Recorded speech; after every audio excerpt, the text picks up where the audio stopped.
Welcome to my YouTube channel. ನಮಸ್ಕಾರ ಸ್ನೇಹಿತರೆ, ನನ್ನ ಯೂಟ್ಯೂಬ್ ಚಾನಲ್ಗೆ ಸ್ವಾಗತ. ಇಂದು ನಾನು ನಮ್ಮ ತೋಟದ ಒಂದು ವಿಶೇಷವಾದ ಕಥೆಯನ್ನು ನಿಮ್ಮೊಂದಿಗೆ ಹಂಚಿಕೊಳ್ಳಲು ಬಯಸುತ್ತೇನೆ. ಒಂದು ದಿನ ಹೀಗೆ ನನ್ನ ಗಂಡನ ಬಹುಕಾಲದ ಕನಸಿನ ಬಗ್ಗೆ ಮಾತುಕತೆ ನಡೆಯಿತು. ಅವರ ಆಸೆ ಏನೆಂದರೆ ಒಂದು ಜಾಗವನ್ನು ತೆಗೆದುಕೊಂಡು ಅದನ್ನು ಸುಂದರವಾದ ತೋಟವನ್ನಾಗಿ ರೂಪಿಸುವುದು. ಅದೇ ಸಮಯದಲ್ಲಿ ಒಂದು ಗುಡ್ಡದೊಂದಿದ್ದ ಜಾಗ ನಮ್ಮ ಗಮನಕ್ಕೆ ಬಂತು. ಹಿಂದೆ ಅಲ್ಲಿ ಕೃಷಿ ಮಾಡುತ್ತಿದ್ದರು, ಆದರೆ ಹಲವು ವರ್ಷಗಳಿಂದ ಅದು ಸಂಪೂರ್ಣ ನಿರ್ಲಕ್ಷ್ಯಗೊಂಡು ದಟ್ಟ ಕಾಡಿನಂತಾಗಿತ್ತು. ಎಲ್ಲೆಡೆ ಕಾಡು ಗಿಡಗಳು ಬೆಳೆದಿದ್ದವು. ಕೃಷಿಯ ಯಾವುದೇ ಚಟುವಟಿಕೆ ಅಲ್ಲಿ ಉಳಿದಿರಲಿಲ್ಲ. ಆದರೆ ಕನಸು ಇದ್ದರೆ ದಾರಿ ಸಿಗುತ್ತದೆ ಎನ್ನುವಂತೆ ನಮ್ಮ ಕುಟುಂಬದ ಸಂಪೂರ್ಣ ಸಹಕಾರದೊಂದಿಗೆ ನಾವು ಆ ಜಾಗವನ್ನು ಸ್ವಚ್ಛಗೊಳಿಸಿ ಕೃಷಿಗೆ ಯೋಗ್ಯವಾದ ಭೂಮಿಯನ್ನಾಗಿ ಪರಿವರ್ತಿಸಲು ಆರಂಭಿಸಿದೆವು.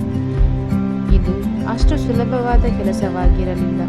ಅನೇಕ ಸವಾಲುಗಳು, ಕಷ್ಟಗಳು ಮತ್ತು ತ್ಯಾಗಗಳು ಅದರ ಹಿಂದೆ ಅಡಗಿದ್ದವು. ಕಲ್ಲು ಮುಳ್ಳುಗಳಿಂದ ತುಂಬಿದ್ದ ಜಾಗವನ್ನು ಸಮತಟ್ಟಾಗಿಸುವುದರಿಂದ ಹಿಡಿದು ಪ್ರತಿಯೊಂದು ಸಸಿಯನ್ನು ನೆಟ್ಟು ಬೆಳೆಸುವವರೆಗೂ ಸಾಕಷ್ಟು ಪರಿಶ್ರಮ ಬೇಕಾಯಿತು. ಒಂದು ಚಿಕ್ಕ ಮಗುವನ್ನು ಬೆಳೆಸುವಂತೆ ಪ್ರತಿಯೊಂದು ಗಿಡಕ್ಕೂ ಪ್ರೀತಿ, ಕಾಳಜಿ ಮತ್ತು ಸಮಯವಿಡಬೇಕಾಗುತ್ತದೆ. ಸರಿಯಾದ ನೀರು, ಪೋಷಕಾಂಶ ಮತ್ತು ಆರೈಕೆ ಸಿಕ್ಕಾಗ ಮಾತ್ರ ಅದು ಆರೋಗ್ಯಕರವಾಗಿ ಬೆಳೆಯುತ್ತದೆ. ಇಂದು ಈ ತೋಟವನ್ನು ನೋಡಿದಾಗ ಮನಸ್ಸಿಗೆ ಸಿಗುವ ಸಂತೋಷವನ್ನು ಪದಗಳಲ್ಲಿ ಹೇಳಲು ಸಾಧ್ಯವಿಲ್ಲ. ಆ ದಿನಗಳ ಕಷ್ಟಗಳು ಇಂದು ಈ ಹಸಿರಿನ ರೂಪದಲ್ಲಿ ನಮ್ಮ ಮುಂದೆ ನಿಂತಿವೆ. ಈಗ ಈ ತೋಟದಲ್ಲಿ ತೆಂಗು, ಅಡಿಕೆ, ಹಲಸು, ಬಾಳೆ, ಲಿಂಬೆ ಹಾಗೂ ಇನ್ನು ಅನೇಕ ಹಣ್ಣಿನ ಮರಗಳು ಬೆಳೆದು ನಿಂತಿವೆ. ಪ್ರತಿಯೊಂದು ಗಿಡವು ತನ್ನ ಪರಿಶ್ರಮದ ನೆನಪು.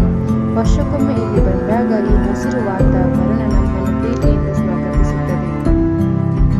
ಈ ಪ್ರಯಾಣ ನನಗೆ ಒಂದು ದೊಡ್ಡ ಪಾಠವನ್ನು ಕಲಿಸಿದೆ. ಕೃಷಿ ಎನ್ನುವುದು ಕೇವಲ ಒಂದು ವೃತ್ತಿಯಲ್ಲ, ಅದು ಸಹನೆ, ಶ್ರಮ ಮತ್ತು ಪ್ರೀತಿಯ ಸಂಕೇತವಾಗಿದೆ. ಈ ನನ್ನ ಗಂಡನ ಕನಸಿನ ಹಿಂದೆ ನಮ್ಮ ಕುಟುಂಬದ ಸಂಪೂರ್ಣ ಸಹಕಾರವಿತ್ತು. ವಿಶೇಷವಾಗಿ ನನ್ನ ತಂದೆ ಮತ್ತು ನನ್ನ ಮಾವ ಈ ಯೋಜನೆಯ ಪ್ರಮುಖ ಸ್ತಂಭಗಳಾಗಿದ್ದರು. ಅವರ ಅನುಭವ, ಮಾರ್ಗದರ್ಶನ ಮತ್ತು ನಿರಂತರ ಪರಿಶ್ರಮ ಈ ಪ್ರಯಾಣಕ್ಕೆ ದೊಡ್ಡ ಶಕ್ತಿಯಾಯಿತು. ಇಂದು ಈ ಜಾಗವನ್ನು ನೋಡಿದಾಗ ಮನಸ್ಸಿಗೆ ಅಪಾರ ಸಂತೋಷವಾಗುತ್ತದೆ.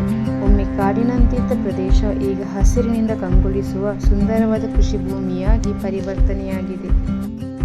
ನಮ್ಮ ತೋಟದ ಈ ಸುಂದರವಾದ ಪ್ರಯಾಣವನ್ನು ನೋಡಿದ್ದಕ್ಕೆ ಧನ್ಯವಾದಗಳು.